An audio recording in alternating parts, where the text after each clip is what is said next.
After 15 minutes, ang ating pawa. Ayan, ready to serve na, guys.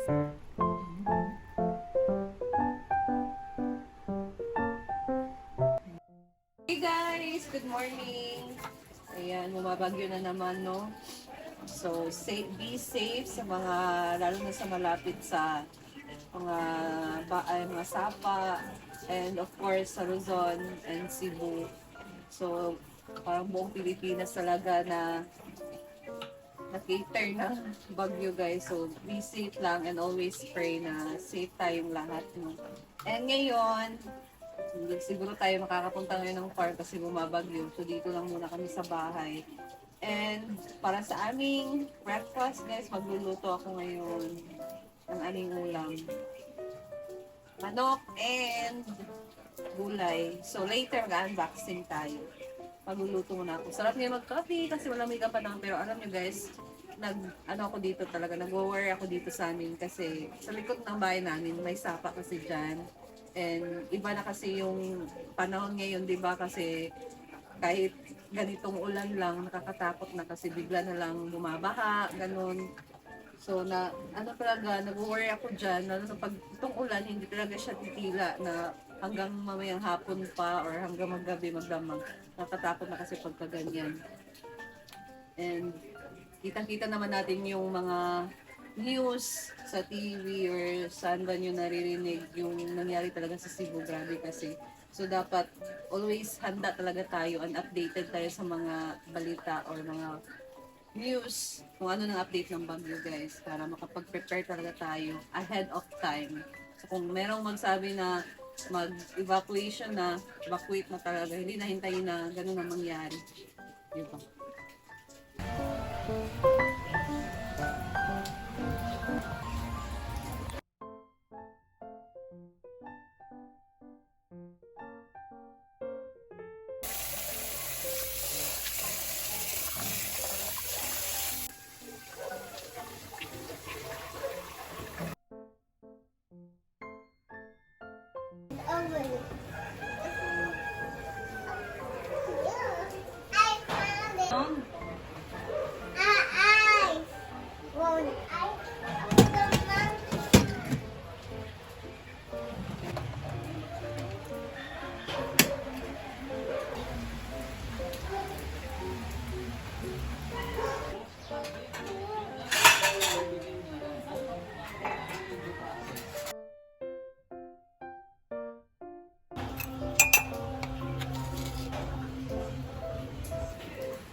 Hintay.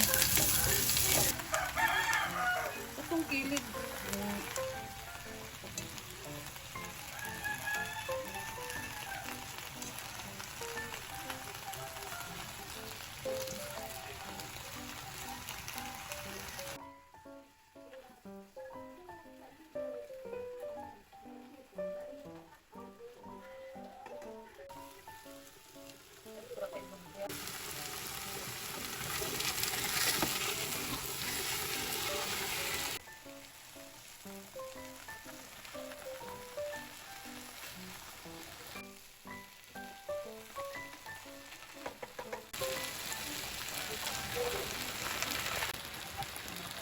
Bangka.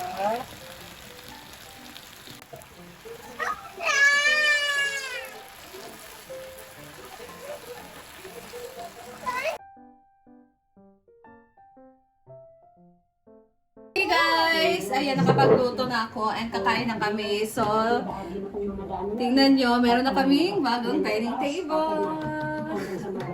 So, na-deliver na siya the other day, guys. And hindi ko lang siya na-video. So, eto na. 4-seaters lang siya. So, kasya na siya dito sa aming bahay. Kasi alam niyo naman, maliit lang yung space. So, let's eat! You want to eat? Okay. Wanna eat vegetable? Ah, you're so ready? You're ready eating? You want to eat? What? Let's go guys. So, ito na yung niluto ko na gulay.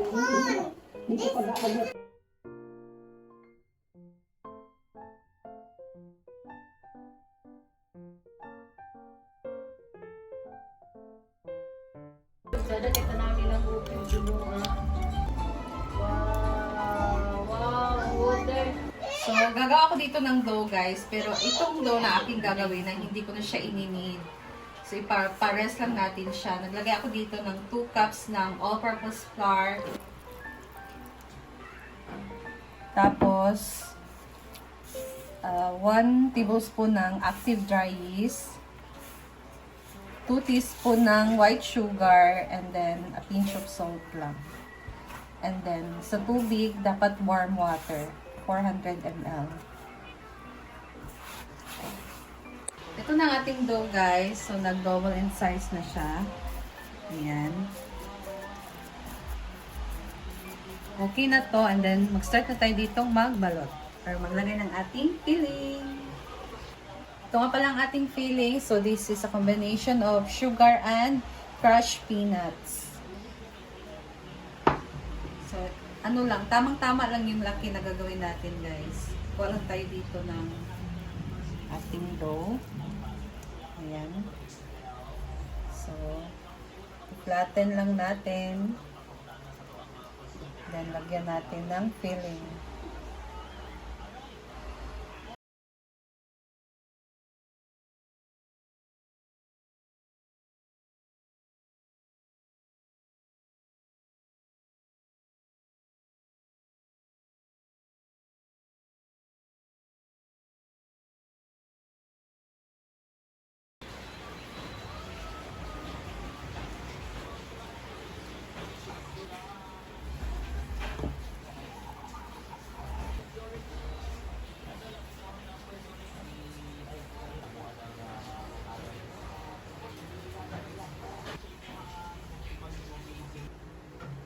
Lastly na to. Panghuli na to, guys. Ayan. And nagpainit na din ako doon ng tubig para sa ating steam. So, this is the last one. Pwede tayong, kung gusto nyo din gumawa ng siopaw, guys, na hindi na kayo mag-need ng dough, pwede na to. Hindi ko na to ni-need.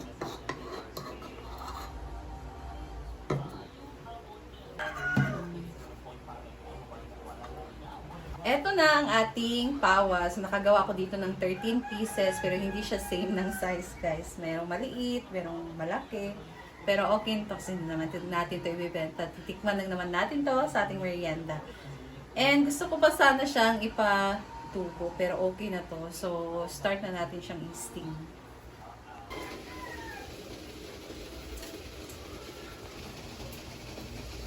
Ito na lahat, guys. Ayan.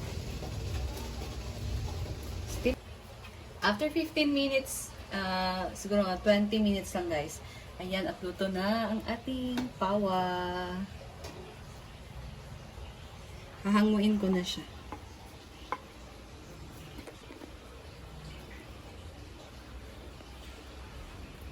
Hindi talaga same ang size. Wow. Ayan, ready to serve na, guys. Pawa. This is what we call pawa. Sa iba, yung pawa nila is glutinous rice flour. Pero sa amin dito, guys, this is timban pawa. This is what we call pawa. Ano siya, parang siyang sa siopaw ba na dough yung ginamit. Pero hindi siya ginamitan namin ng glutinous flour. So, ang sarap dito, guys. Ayan.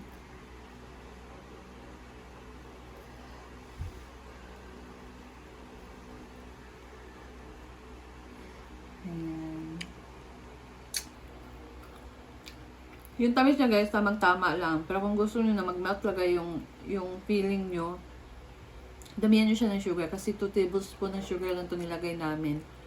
Kung mahilig yung tamis, dagdagan nyo ng sugar or mas madami yung sugar. Sa amin, okay na to kasi hindi kami mahilig sa matamis, guys. Sarap nito. Ang dami, yun sabi si... So, si Mama ang titikim, guys. Init pa. Magpapakal nakatilaw sa na-feeling. Sa na-sugar. Dami man. Kada nun ni, kada dili tamis. Ang Dami. ilalong. May? Sabtaw, guys. Mani? Mani og sugar. Pwede ka nagbaligya. Dugay na ko wala ka kaon ko yan eh. Elementary pa. Nagbaligya baligya. May baligya. Palito sa una. Dami siya. Sarap daw, guys. Ano kayo lasa ang duli mo? Nakakabusog na siya. Isa lang kainin kung busog ka na.